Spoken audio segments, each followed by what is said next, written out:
Welcome, everybody, to what may be my nerdiest Let's Play ever, and that's saying something. As the episode title gave away, we're going to be playing Okami HD. I have an interesting history with this game. As you may know from my comments in early LPs, I'm a bit of an otaku.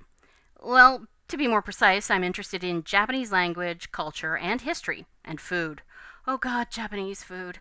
Why do I record these things before lunch? My point is, it's not just anime and video games. I took 3 years of Japanese language in college because the language itself fascinated me, with things like keigo and regional pronouns and different verb declensions depending on formality level. I'll come in again. Approximately 7.5 years ago, Chugga Conroy LP'd Okami.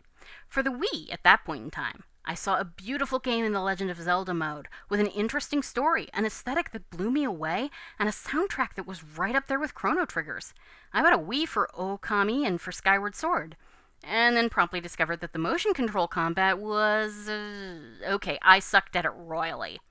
I flamed out of the game after the first major dungeon. I could have gotten it for PS2, except I couldn't find it anywhere for a reasonable price. So I sadly bid farewell to the idea of playing it. Then Chugga LP'd Okami-den. It used buttons for combat, and a stylus for brush techniques. Hey, I could pull this off.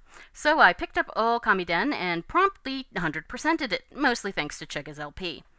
Fast forward to summer of 2018. I finally had picked up a Switch in anticipation of Bloodstained and Smash Ultimate, and also because I'd heard Okami was getting an HD remaster on the Switch.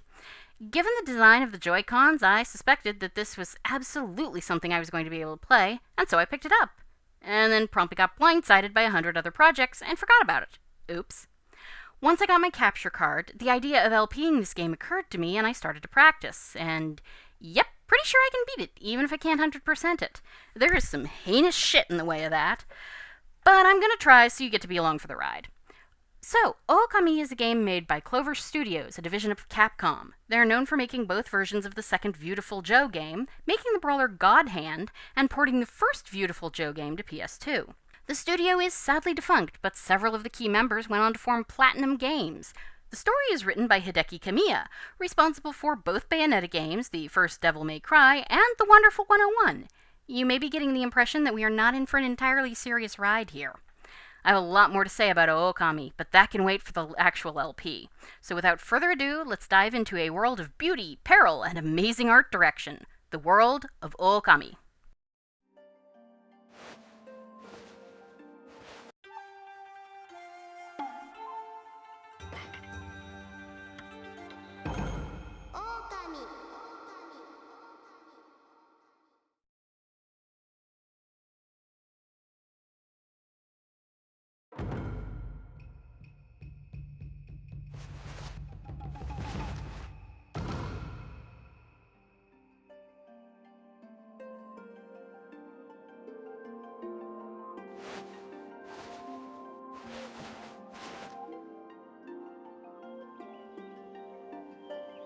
Long, long ago, a tiny hamlet known as Kamiki lay nestled in a grove of proud and beautiful cherry blossoms.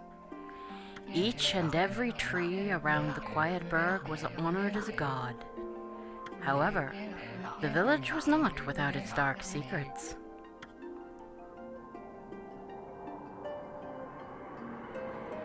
To satiate the appetite of Orochi, a fearsome cave-dwelling beast, a young maiden was offered as a sacrifice at the annual festival. With a body like a mountain and 8 heads mounted on necks the size of tree trunks, its blood-red eyes alone were said to curse anyone who gazed into them. No one dared to disobey the horrific beast.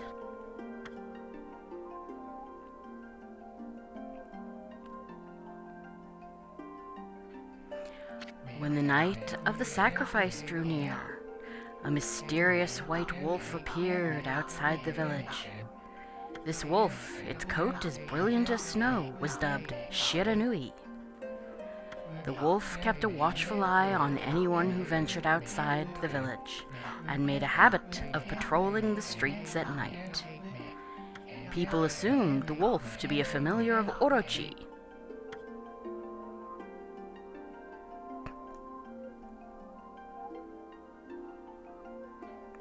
one villager took it upon himself to face the fearsome Shiranui.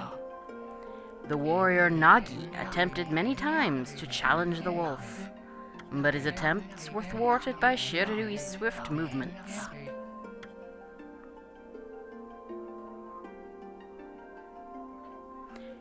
Before long, the night of the accursed festival had arrived. A white-plumed arrow heralded the coming sacrifice. Piercing the sky, the arrow sunk its shaft squarely into the home of Nami, the village's most beautiful maiden. Nagi, harboring a secret love for Nami, was enraged by this sign. Determined to put an end to Orochi once and for all, Nagi traveled to the beast's cave in place of his beloved.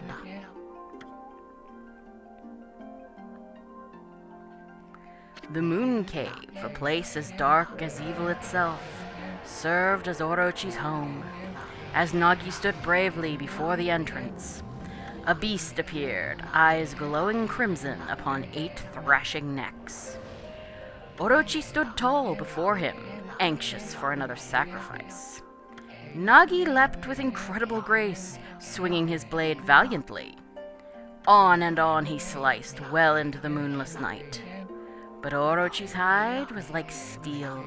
The blade left nary a scratch.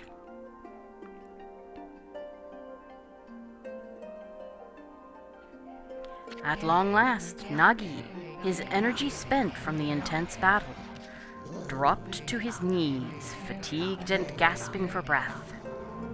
He knew he was staring death in the face. It was then that the wolf appeared. As if to protect Nagi, it stood its ground before Orochi. In the darkness of the cave, the wolf's coat shone brilliantly. Alas, it was Shiranui, the wolf that dwelled outside the village. Bearing its fearsome claws, Shiranui leapt toward Orochi. Orochi reared its terrifying heads, readying its fangs for battle. The two beasts struggled wildly, thrashing in the darkness.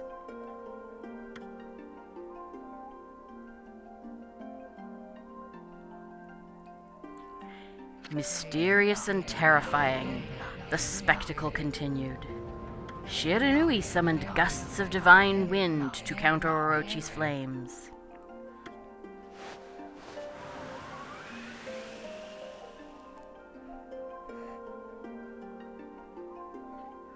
As Orochi closed in on Shiranui, sharpened claws glistening, a gigantic tree suddenly sprouted forth, shielding the wolf. Shiranui fought gallantly to gain the upper hand. However, Orochi, protected by a mystical power, was not easily bested. Shiranui, covered in gashes, majestic coat dyed crimson, stood exhausted before the mighty Orochi.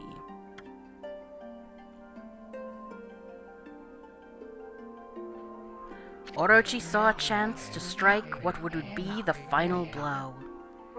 But Shiranui refused to give in.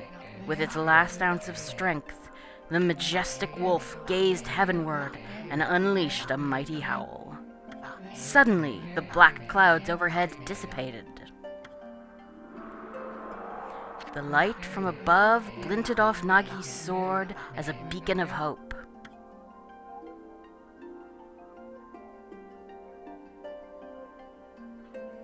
Guided by his sword, Nagi, who had been taking shelter in the shadows, stood proudly to face his adversary.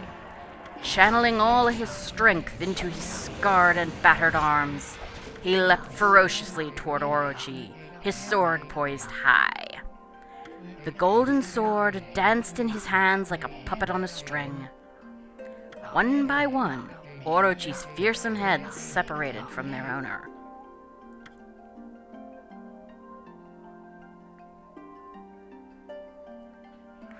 Orochi's broken body collapsed in a lake of its own blood. In that instant, the curse that plagued the village was lifted. As the battle subsided, the sun shone once again in the sky. Shiranui had succumbed to Orochi's poison and struggled to breathe. Nagi scooped the beast into his arms and returned to Kamiki. When they reached the village, Shiranui was no longer moving. The village elder gently stroked the wolf's head. In response, Shiranui let out a hoarse and pitiful bark, then closed its eyes and drifted off, as if into slumber.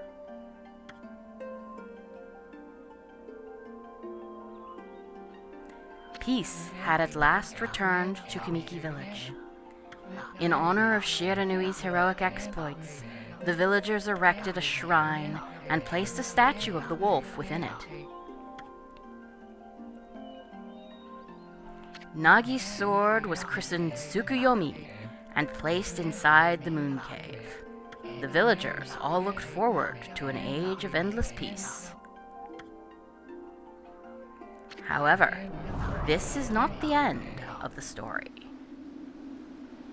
There is more to this tale than most people know.